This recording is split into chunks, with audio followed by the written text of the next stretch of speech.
नमस्कार मित्रांनो, आज आपण एप्रिल 2026 मधील काही महत्त्वाच्या घडामोडी सविस्तर जाणून घेणार आहोत. या बातम्या UPSC, MPSC, पोलीस भरती, बँकिंग तसेच सर्व स्पर्धा परीक्षांसाठी महत्त्वाच्या आहेत. सेन्सस 2027 भारताची पहिली डिजिटल जनगणना. एप्रिल 2026 पासून भारत सरकारने सेन्सस 2027 ची पहिली फेज सुरू केली. ही भारताचीच नव्हे तर जगातील सर्वात मोठी डिजिटल जनगणना मानली जात आहे.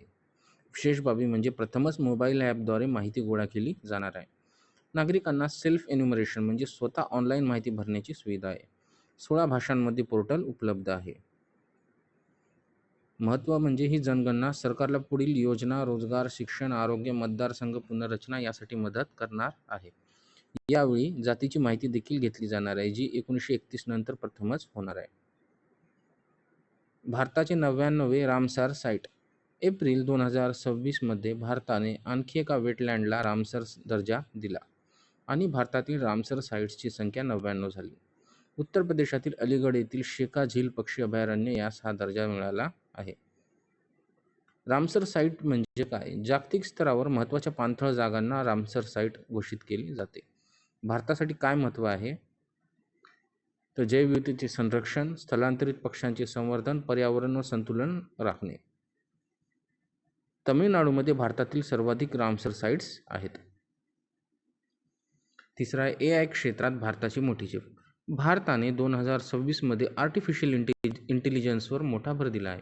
दिल्लीमध्ये इंडिया AI इम्पॅक्ट समिट 2026 आयोजित करण्यात आला.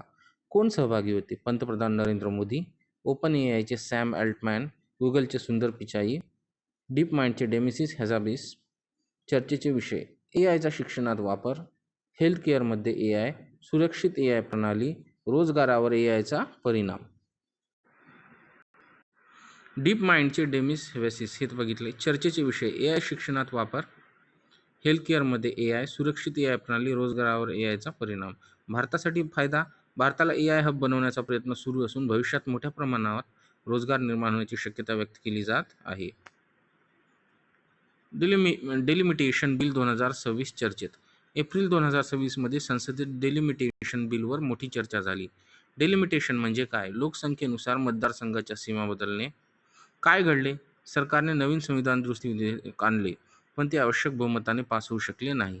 याचा परिणाम म्हणजे वुमन रिझर्वेशन लागू होण्यास विलंब. नवीन मतदारसंघ रचना सेन्सस 2027 नंतर होण्याची शक्यता.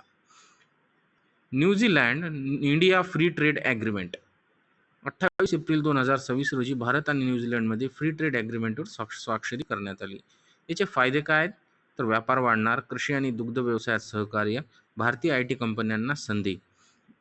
भारतासाठी काय महत्त्व आहे कराराचे? तर हा करार भारताच्या जागतिक व्यापार धोरणासाठी महत्त्वाचा मानला जात आहे.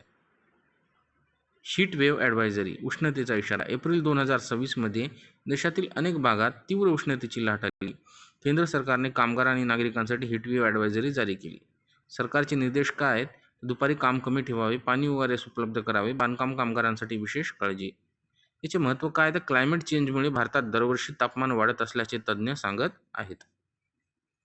इम्पॉर्टंट डेज, महत्त्वाचे एप्रिलमधील दिवस. 7 April world health day, 14 April doctor Babasaheb Ambedkar जयंती, 22 April earth day, 24 April national Panchayati Raj day. मित्रांनो, हे होते एप्रिल 2026 मधील महत्त्वाचे करंट अफेअर्स. व्हिडिओ आवडला असेल तर लाईक, शेअर आणि सबस्क्राईब नक्की करा. धन्यवाद.